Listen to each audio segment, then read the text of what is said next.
Welcome, ladies and gentlemen, to the analysis of this channel. I want to continue appreciating so much because of that time that you always put aside to ensure that you are promoting the work of this channel. Thank you so much.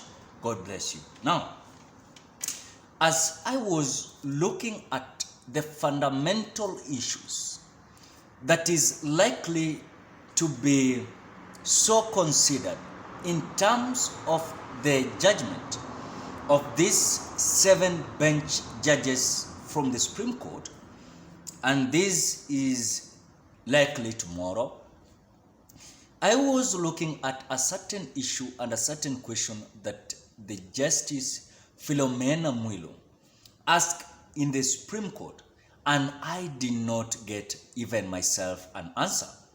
And in fact, when it comes to the answer that the respondents, when it comes to their lawyers, they did not come out very clear in terms of answering the question that Philomena Mwilu was asking.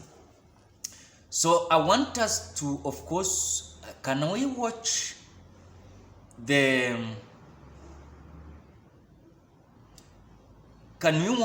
the video first? Then after watching that video, then we try to elaborate. Then we are going to look at that article that Philomena Mwilu is trying to quote in the Constitution of Kenya. Now let us watch that video first of Philomena Mwilu asking that question to the respondents, and the respondents is the IEBC. Then we continue at that point.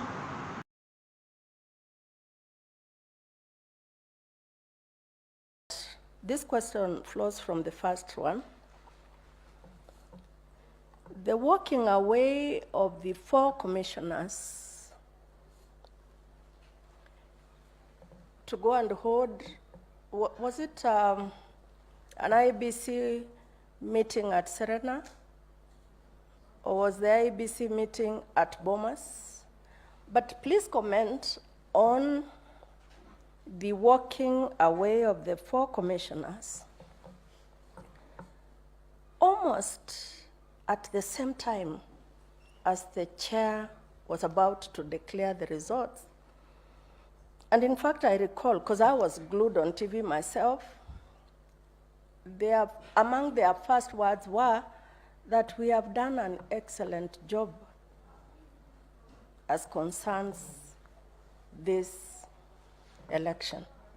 But the results that the chairman is about to release are his results. So please comment for my benefit that working out, and how was it timed? You've got to know, because these are your clients, that they would be walking out of Bomas to Serena to allow all media houses, in fact, except for the violence that occurred at Bomas, the split screens of media houses would have been showing each one of them addressing us, the Kenyan voter, at the same time. In fact, at one moment there, I thought the team at Serena would give us their numbers, and the team at Bomas was going to give us their own numbers. So my concern is, does their walking out mean anything under Article 140? Now, in a matter of facts, when it comes to the issues that are going to be so much for example, expecting judgment from, is that Philomena Mwilu has come out very clear. The walking out of the 4 IEBC commissioners, does this thing mean anything? Then what can they do, or what can she do in Article 140 of the Constitution of the Republic of Kenya? She never came out very clear to look to tell us exactly subsection under Article 140 that is questioning about the validity of presidential elections. Then because I don't want to be judge, or I don't want to be a judge of Supreme Court, I will read those sub-articles under 140. Then you will judge yourself. And this question, this is how Philomena Mwilu framed it. That what was the meaning of the walkout of 4 IEBC commissioners? Does this thing, or does the walkout mean anything under Article 140 in the Constitution? Then I want us to read the Article 140. Article 140 is having at subsection 1, 2, and 3, and I want us to read. 1. A person may file a petition in the Supreme Court to challenge the election of the president-elect within 7 days after the date of the declaration of the result of the presidential election. That is number 1.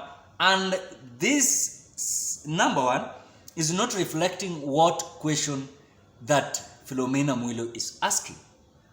Whatever this one represents is that the petition is already in the Supreme Court. So we are ruling this number 1, and I know that this is not what Philomena Mwilu is meaning under Article 140, because number 1 is talking a person may file a petition in the Supreme Court to challenge the election of the president-elect within 7 days after the date of the declaration of the result of the presidential election. And of course, the petitioner had already petitioned the case, and now we are ruling out that. Number 2, within 14 days after the filing of a petition under Clause 1, yes, under Clause 1. Oh, this is called Clause 140, Clause 1. Clause 1, that number 2, within 14 days after the filing of the petition, under Clause 1, the Supreme Court shall hear and determine the petition, and its decision shall be final. The Clause 1 is that a person may file a petition in the Supreme Court to challenge the election of president-elect within 7 days after the date of the declaration of the result of the presidential election. That is Clause 1. Then Clause 2 is that within 14 days after the filing of petition, the Supreme Court shall hear and determine the petition, and its decision shall be final. Then Clause 3 is saying, if the Supreme Court determines the election of the president-elect to be invalid, a fresh election shall be held within 60 days after the determination. In fact, Article 140 is having 3 clauses, and 3 clauses is addressing issues of petition. And I think under this Clause 3, I think this was the reference of Philomena Mwilu, and mostly also Article 2. So I think, according to me, it's seemingly like this question is giving hope the team of Azimio. And they were the petitioners, and that is according to what we know. So, ladies and gentlemen, what are your thoughts towards the question of Philomena Mwilu? Because if these IBC commissioners walked out, there's something that was having a meaning there, which according to me, I don't want to give my judgment. I'm not a judge. We are waiting tomorrow. So what are your thoughts? drop your opinion at the comment section below. Otherwise, I appreciate you so much because of the support. If you're a visitor, please do me a favor, subscribe to this channel. Bye bye till we meet on another video.